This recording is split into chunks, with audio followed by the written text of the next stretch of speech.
Well, good evening, everybody. Hello. We are storming into the week. Wait, we were just talking about this. Our beloved trans community is certainly overperforming tonight here at Queer News Tonight. We are. We have a lot of voices. It's very exciting. And we're doing translation tonight. That's very exciting. Yes, we're back. Without Tony Lima, we finally killed him off. Permanently. The letter writing campaign will begin. Yes. Yes. Where is Tony? All of 3 people. He is in Colombia vacationing as the new executive director of Sunsurf. Lots of news here tonight. Well, welcome to Queer News Tonight, the world's first and only LGBTQ plus daily evening news. It's time to queer up the news. It's 8 p.m. Tuesday, October 12, 2021, and we are literally out of the closet and into the headlines. So many of your important stories we are going to tell this evening on Queer News Tonight. This is the world's first live daily LGBTQ evening news show, literally out of the closet and into the headlines on Queer News Tonight with Al Ferguson. Thank you for joining Queer News Tonight. This is the world's first and only unedited live LGBTQ plus evening news show. Whatever happens, you will see it. Queer News Tonight is supported by viewers like you. We are a part of the Happening Out television network, Hotspots Magazine, and WMEG Events. Hotspots is celebrating 36 years of the LGBTQ plus experience. Merged, we bring you the best of LGBTQ plus news, entertainment, and support of our community. I'm your anchor at Queer News Tonight, Al Ferguson. First, let's welcome anchor Nathan Bruemmer. Nathan comes to us from the west coast of Florida, now living in St. Petersburg. He currently serves on the board of directors of Equality Florida, is the legislative director for the Florida LGBTQ plus Democratic Caucus, and is president emeritus of St. Pete Pride, the largest LGBTQ plus pride celebration in Florida. Nathan was recently appointed by Commissioner Nikki Fried as LGBTQ plus consumer advocate to the Florida Department of Agriculture and Consumer Services. Good evening, Nathan. Good evening, Al. Let's welcome anchor Schaffer Zaret. She is a trans activist and panel speaker, as well as a hostess on the first talk show for and by the transgender community, Translation. Welcome, Schaffer. Thank you, Nathan. Great to be here. And now let's welcome anchor Tobias Packer, the communications director of SEIU, Service Employees International Union, the co-founder of the Trans Collaborative Network, and proud South Florida native transgender man. Since 2005, he was key in the passing of dozens of ordinances throughout Florida to secure protection in employment, housing, and public accommodations for transgender, non-binary, and gender non-conforming people. Good evening, Tobias. Well, hello. And let's welcome Maxx Fenning from Prison Florida Incorporated. At just 17, Maxx founded this amazing nonprofit organization that works to expand access to LGBTQ plus inclusive education and sexual health resources for LGBTQ plus youth in South Florida. Now at 19, Maxx is a senior at the University of Florida and serves as prison's president. Good evening, Maxx. Good evening. We are the reporters for Queer News Tonight, and this evening we begin the queer headlines. The LGBTQ plus community in South Florida and across America is diverse. Our community across the world is vast, and here are the bullet points for the queer news for today, Tuesday, October 12th. Well, let's begin by queering up gay culture. And my goodness, do I love this story. Superman comes out LGBTQ plus on National Coming Out Day. Queer News Tonight previously reported on the rumors, and while Superman may have just come out as bi, don't expect to see Henry Cavill locking lips with another guy on screen anytime soon. The iconic S is worn by Clark and Lois's son John, and the new Son of Kal-El #5 on stands November 9th shows John's first kiss with his new love interest, reporter Jay Nakamura. Writer Tom Taylor said, quote, I've always said everyone needs heroes and everyone deserves to see themselves in their heroes, and I'm very grateful DC and Warner Brothers share this idea. Superman's symbol has always stood for hope, for truth, and for justice. Today, that symbol represents something more. Today, more people can see themselves in the most powerful superhero in the comics, end quote. Today that S stands for sexy. Oof, those pictures. Getting me kind of hot under this wig. Oof, jeez. I was gonna say I'm not a big superhero guy, but that would make me start reading the comics for sure. So. It's very exciting news. Superman is the most iconic superhero in history, I would argue, in the comics. And even though our production staff has written this story to take Henry Cavill out of the mix, I shall not take it out of my mind. Remember, the S stands for hope, right? Yes. Wait, did I just get a read using Superman? All right. Well, Nathan, you're up next. Queer Up the USA. Astronaut Sally Ride, first out LGBTQ person honored on U.S. currency. A new series of quarters to be released by the U.S. Mint will feature 5 pioneering women in American history. The first woman in space, astronaut Sally Ride, who was revealed to have been in a 27-year relationship with another woman at the time of her death, will be the first out LGBTQ person featured on U.S. currency. Ride will join poet Maya Angelou, Asian American actress Anna Mae Wong, Cherokee Nation leader Wilma Mankiller, and suffragette Nina Otero Warren on the series of coins. Otero Warren was also in a relationship with a woman, but they maintained separate residences on a homestead and were not out. Exciting. Very. I mean, but you just outed them. Yeah. I just read what I was told to read. Yes, exactly. I No, guess I think she was already outed. Yeah. It's a process in LGBTQ community from your seats. Did you think that by 21 we would have someone representing our community on currency? Is it something you considered? Because to be honest with you, I never did. I never did either. No. But I wonder how much people will be told that too. Because, I mean, even though it's well recorded, I mean, it's particularly learning who Sally Ride is it going to be mentioned that she's a lesbian?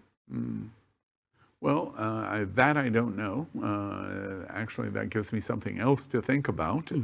But I guess my question is, let's take it inside the LGBTQ community. Is it a moment that you think, besides the history, we know the history of it's important, but is it a moment that really makes a substantive amount of difference to you? Do you think it's something that you go, this is a big moment for our community that is historic?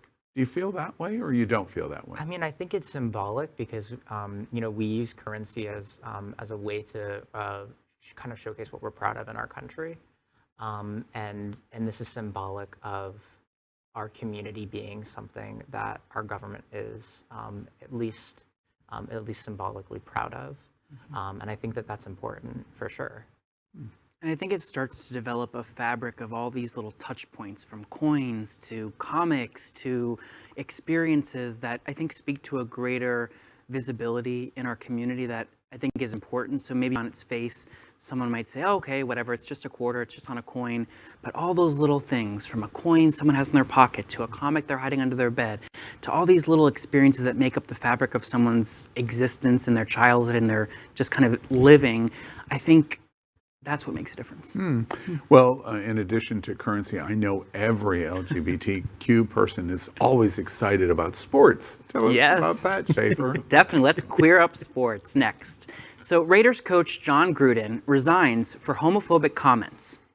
Las Vegas Raiders coach John Gruden, one of the most well-known coaches in the NFL, resigned Monday night amid reports that he repeatedly used homophobic and misogynistic language in a series of emails over a period of 7 years.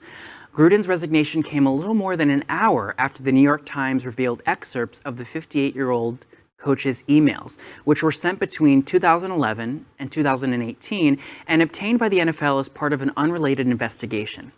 The Times reported that, among other things, Gruden used a homophobic slur to describe NFL Commissioner Roger Goodell, called out the St. Louis Rams for drafting openly gay player Michael Sam, mocked Caitlyn Jenner, objectified the first female referee Sarah Thomas, and said Colin Kaepernick should be fired for kneeling in protest of mistreatment of people of color. Where do we begin? Nathan? I mean, I'm a Tampa kid, right, and a sports buff. This was. This is the Super Bowl winning coach of the Tampa Bay Buccaneers. He is, in our history for the Tampa Bay Buccaneers, a really important figure. And this is unfortunately not a singular incident, but a series over many, many years. And so, frankly, when I woke up to see the news announcement that this had happened, I was crushed. I'm shocked. And so it's about a discussion. What level of accountability do we hold for our leaders? And what example did that set for his players? And what continues with that? I mean, John Gruden is very well known in sportcasts and football circles, and I think this is the beginning of the story, and there will be a lot more to come. But I have to tell you, I'm really sad. Yeah, I can hear the pain of this. I'm from Tampa Bay also. Yeah. This is the guy that pulled the Buccaneers out of, you won't know, but we were 0-27 in the launch of this franchise. He didn't have a lot of winning. I sat through many of those O's and games early in the 70s. This is a devastating moment because he really is iconic in Tampa Bay, but he's clearly homophobic. And beyond his emails, it speaks to a culture that he could just send these emails freely, no accountability, no other president, no other owner or leader in that whole line of succession said anything. And I think that's why people are calling for more diversity as far as coaches and amongst senior level officials. Max, I'm curious at your age and this being sports, does your community care anything at all about this story, other than you don't support homophobia? I mean, of course. well, yeah. Well, yeah. I mean, I'm not super into sports, so, but I think that in general, there is much more inclination among people my age to want to take action when information like this comes out. There's a lot of talk about cancel culture and the ramifications of that, but sometimes cancel culture does do some good work. And this is one of those instances where at least it's been what 10 years since these comments, since the first of these recorded comments, but at the end of the day now, It's interesting to me, and all the more salt into Nathan's wound. This story is likely going to get much, much worse. Sure. Because for John Gruden, remember the Chucky doll, and he is the poster child for toxic masculinity, Right. frankly. For him to collapse in 1 hour, it must be a heck of a lot worse than we know at this hour in reporting this story. There's probably things that are going to come out that are just horrific, because you don't generally hear somebody making a decision over an hour. I've ended my career over this. So it's likely very, very bad. Okay. Queer Up the World. Turkish judge rules that participating in Pride is not a crime. A judge in Turkey's capital of Ankara has found that activists who participated in University Pride March couldn't be held responsible for crime, and participating in Pride is not one. 18 students and a professor who were previously detained, charged, and prosecuted over their participation at a Pride parade in Middle East Technical University in Ankara on May 10, 2019, were acquitted on Friday, according to a press release from the international LGBTQ+ rights group ILGA Europe. Their participants had been charged with participating in an unlawful assembly and failing to disperse despite being warned. They faced up to 3 years in prison if convicted. Ankara banned LGBTQ+ events in 2017 under emergency decree following a failed military coup.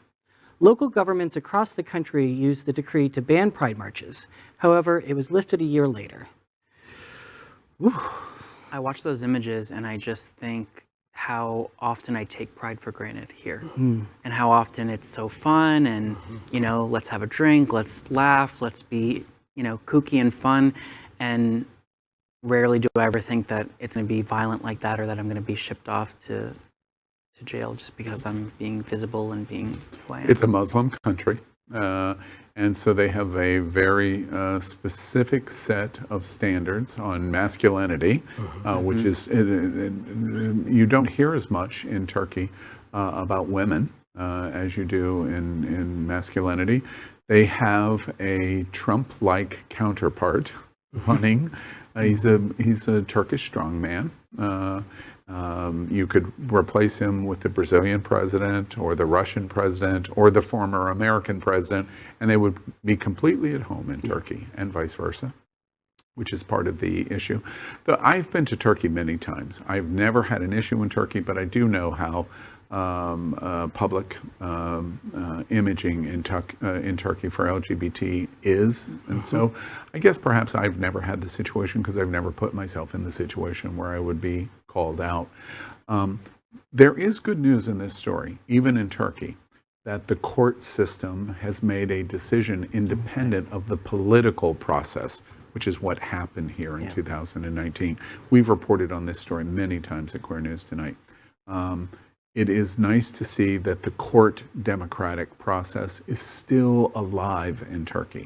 In other places, like Russia and the Ukraine, it is not. So much less many of the Muslim nations. So there is a glimmer of hope of what's going on in Turkey. Well, let's remember that Pride in America started as a protest. It started as a protest specifically against police brutality, against queer folk, and this is an example of where Pride gets its roots. That it's not just now we think of this as like a fun celebration and all of that, but at the end of the day, it was initially, and in some cases still is, in many parts of the world and parts of the United States, is a protest. It's a fight for our lives, a fight for our rights. Just a little side note to your observation, very interesting. I participated in Diversity Honors on Saturday, and one of the recipients of Diversity Honors was a filmmaker from Lithuania.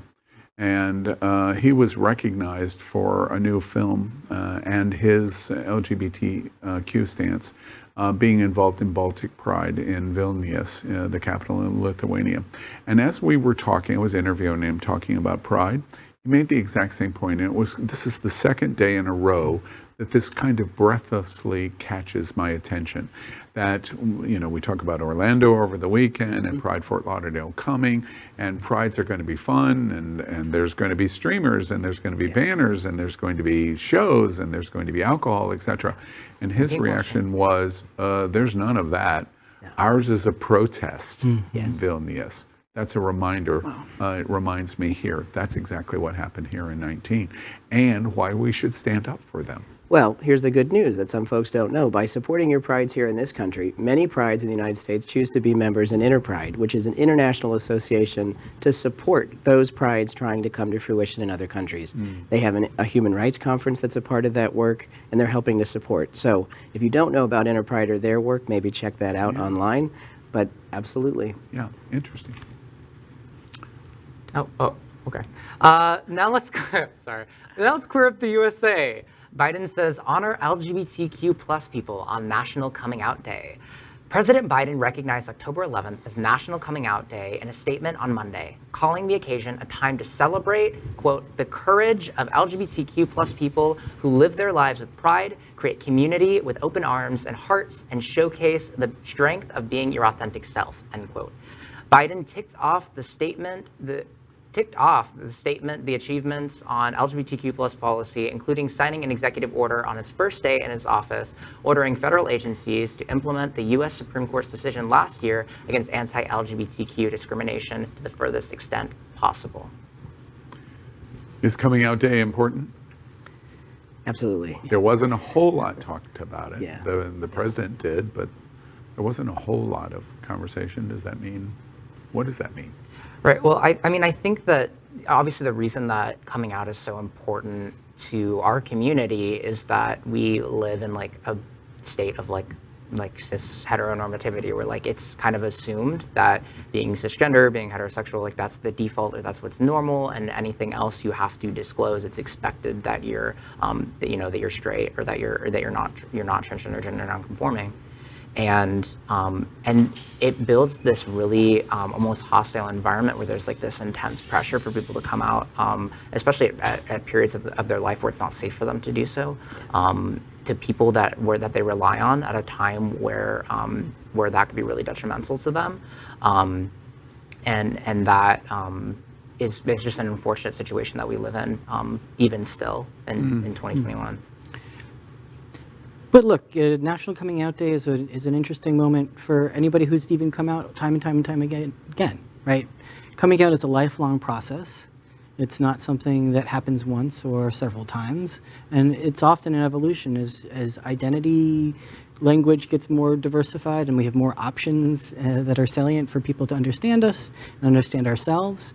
I think it's really important, especially for folks who do feel safe in coming out, to use that day as a day of gathering for people to publicly declare it in unison, right? To talk about the importance of that. All right. And Tobias, we're with you now. Thank you. And that is our queer headlines today. So let's catch up on the LGBTQ plus news surrounding COVID-19 with our special segment called Quarantine Quickies. Queer News Tonight has reported on coronavirus on every news broadcast since January 6, 2020.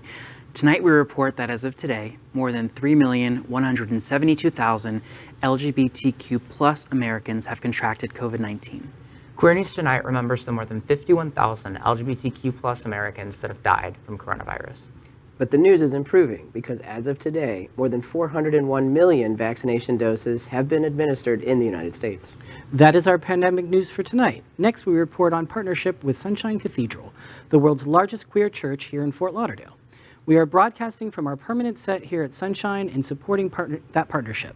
Happening Out Television Network broadcasts the largest LGBTQ plus religious live broadcast in the world, as more than 30,000 watch every Sunday at 10:30 a.m.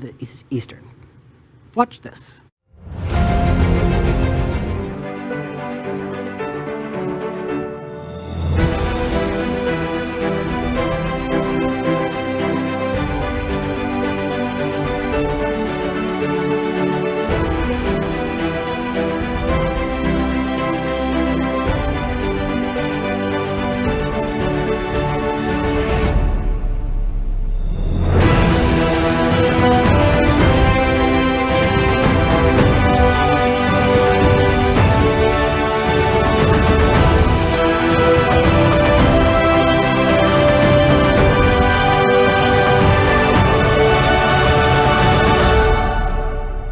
This is Orlando Gonzalez. I'm the Executive Director of Safeguarding American Values for Everyone, also known as SAVE, and Sunshine Cathedral is my queer church. Next up, welcome to Queer News Tonight's Q&A on LGBTQ health and pandemic. Since February 2020, this segment has been unique in America, answering your LGBTQ plus community questions about our unique health needs.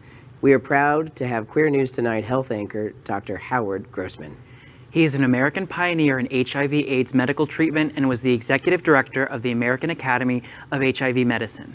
He is a nationally recognized medical expert and proud member of our LGBTQ plus community. Well, good evening, Dr. Grossman. And before we move into our questions we have for you tonight, what are your thoughts over this week's health news for our community? Yeah, good evening, Al. Good evening, everybody. I'm obviously casual tonight. All my moving boxes behind me. Yeah, with lots of boxes, I see. Lots of boxes. I think one of the most interesting things this week was the announcement of the Merck oral treatment for COVID, the first oral pill to treat COVID-19 that reduced hospitalizations by 50%. Seems to interfere with the virus's ability to replicate. Sounds a lot like the kind of mechanism we use to fight HIV. So I think that was very interesting news and much cheaper than the infusions of monoclonal antibodies that we've been using. So that was good news. On the other hand, rates of deaths from COVID have dropped. I think it's kind of interesting to hear the news reporters say COVID death rates are going down and only 1,700 people died in the last week, which is like a lot of people. But it's not over 2,000 anymore, so they're very happy. Yeah. I think we've gotten used to these numbers. Yeah, unfortunately. we have. And we have a number of interesting questions, so let's jump right into our questions for tonight. Parents in Wisconsin are suing school districts for not doing more to protect their children who ended up catching COVID-19. Dr. Grossman, what are your thoughts on this? It's very interesting given the fact that that Wisconsin sends Ron Johnson to the Senate, one of the most idiotic senators there is, and these people are complaining about what the schools are doing, trying to protect students. I think the schools have been so caught in the middle on these arguments in places all over the country. To me, they should be suing if those schools aren't taking precautions. They should be suing those school boards, not the schools themselves. And Max, let's go to Texas. Yeah, so the governor of Texas just banned vaccine mandates, and the Florida Department of Health just released a list of businesses they're investigating for requiring proof of vaccinations. What's your take on these actions?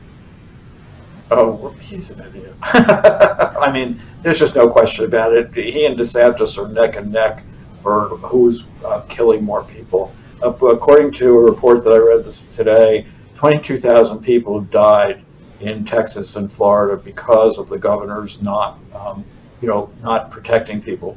American Airlines and Southwest, both based in Texas, both said that they are not listening to the order, that it's overruled by the federal mandate.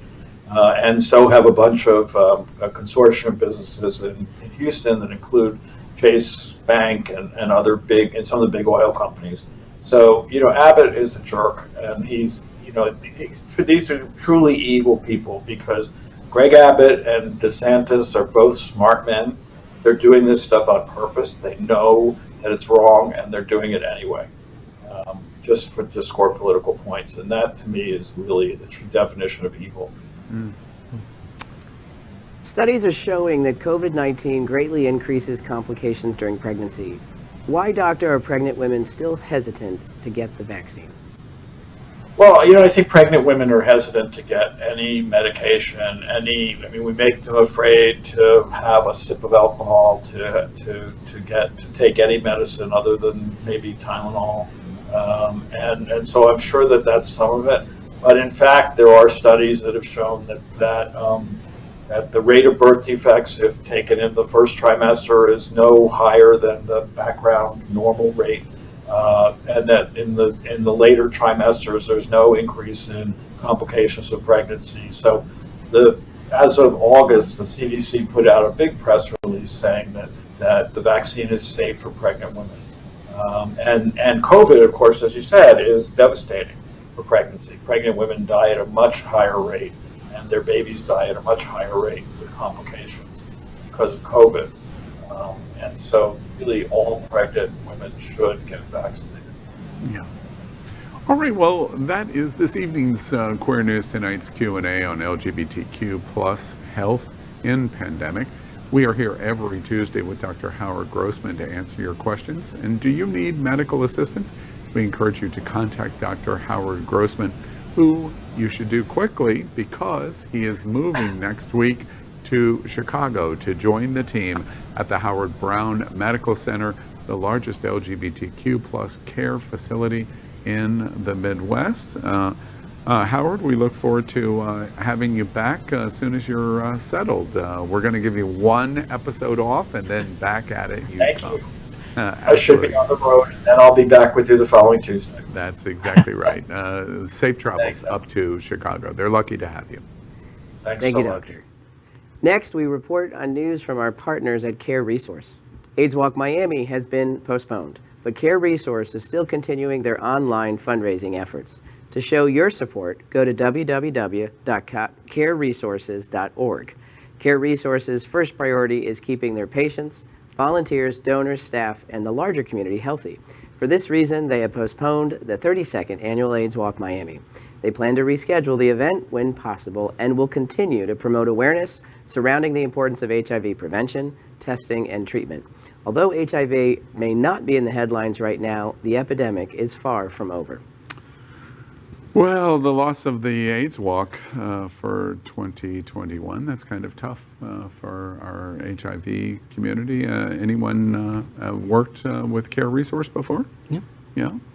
Yeah, they provide a lot of great resources for people who need to be tested and treated, for people who need resources like affordable housing. So it is unfortunate that it's not taking place. It's always so interesting to see what is getting canceled and postponed and what's not, what has a lot of advertising and business interests, what doesn't, and it gets canceled. So I think maybe well, of course, safety is a concern, but maybe they were just worried too about attendance and. Yeah. Well, we wish Care Resource all the luck. And Queer News Tonight, Happening Out Television Network, and Hotspots Magazine are very big supporters of the mission for Care Resource. We are going to finish tonight's Queer News headlines with a segment we call LGBTQ plus Flash News. LGBTQ plus Flash News.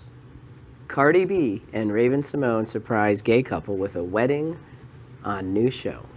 Watch this.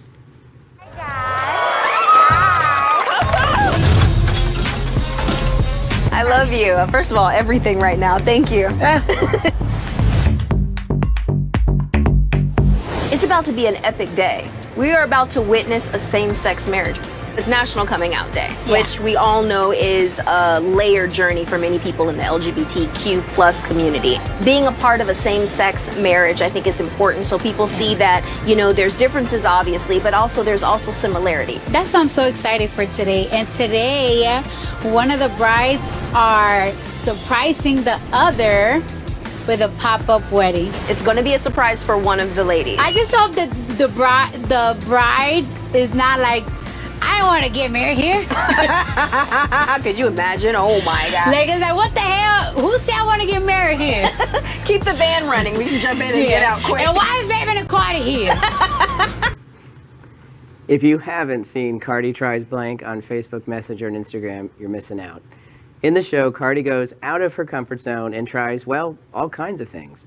In honor of National Coming Out Day, Cardi partners with former Disney star Raven-Symone to try tying the knot with a same-sex couple. B and Symone met the bride-to-be named Brandy, who is planning to surprise her fiancé Shannon with their wedding.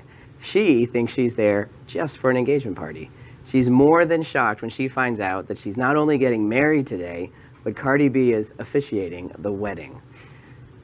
I heard this story and I was like, wow, and also sort of echo what they commented on. Like, I hope sometimes, you know, we get married, you got a certain thing you want to have happen, but how beautiful, how beautiful.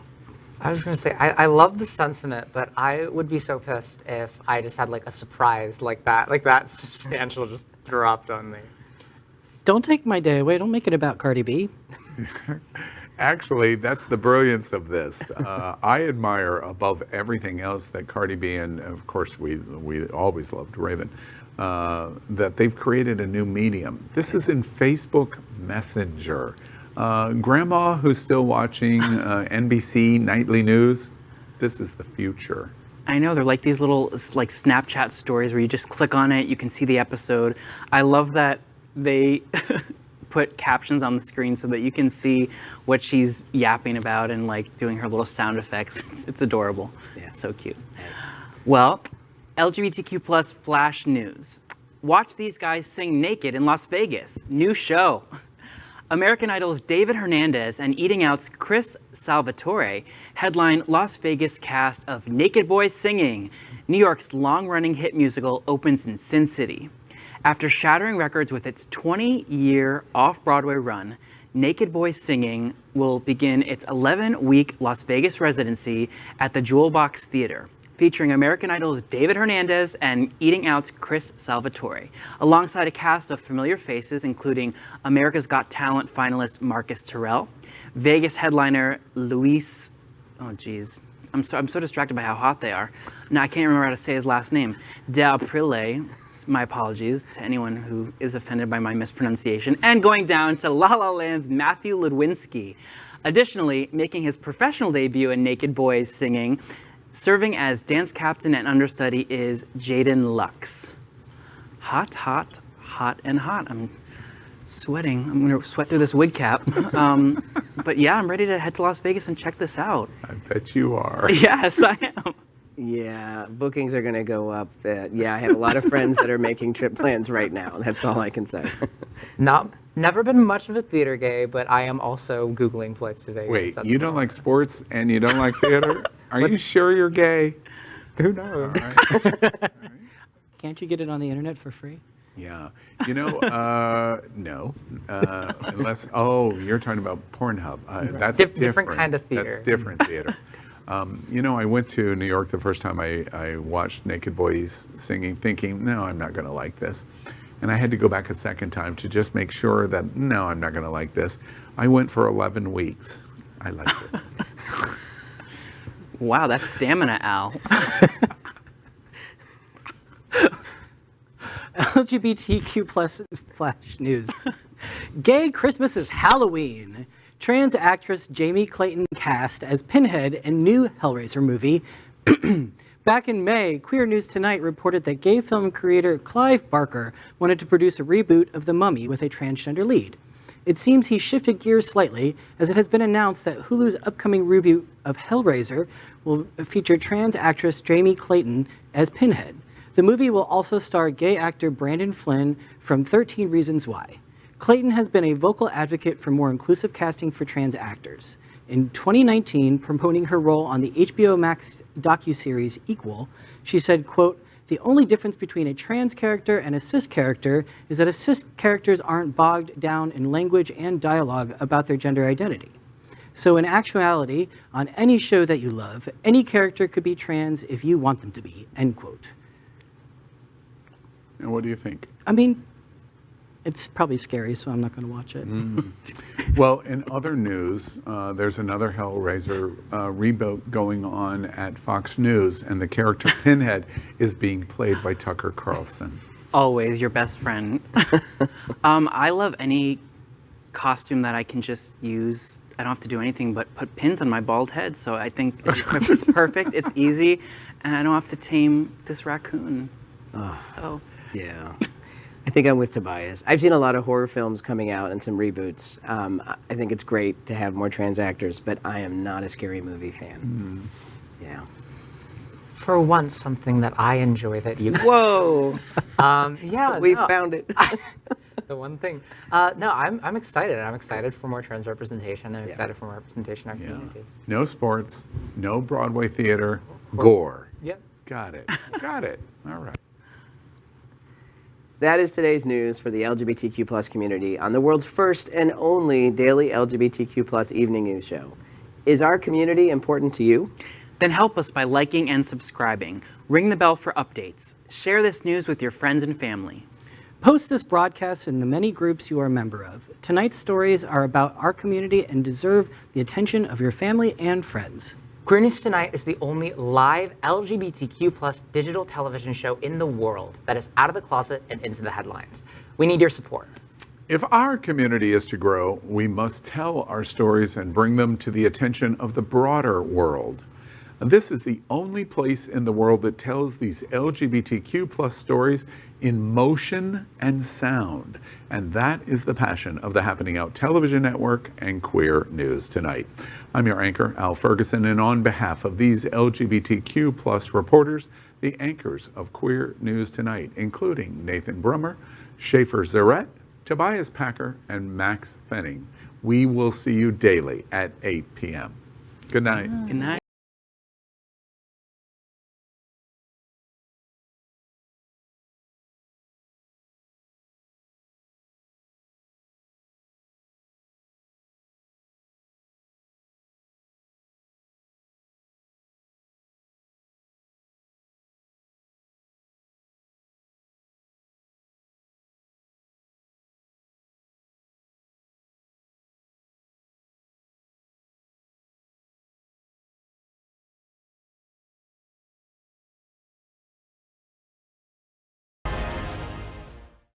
LGBTQ plus news is vital for our community and for the broader world as a whole. We have enough enemies at Fox News. Tucker, Sean, and Laura are loud. We need passionate allies. Happening Out television network, Queer News Tonight, and It's Happening Out are literally out of the closet and into the headlines. Our community needs your support. Like this broadcast and subscribe now to ensure the growth of the entire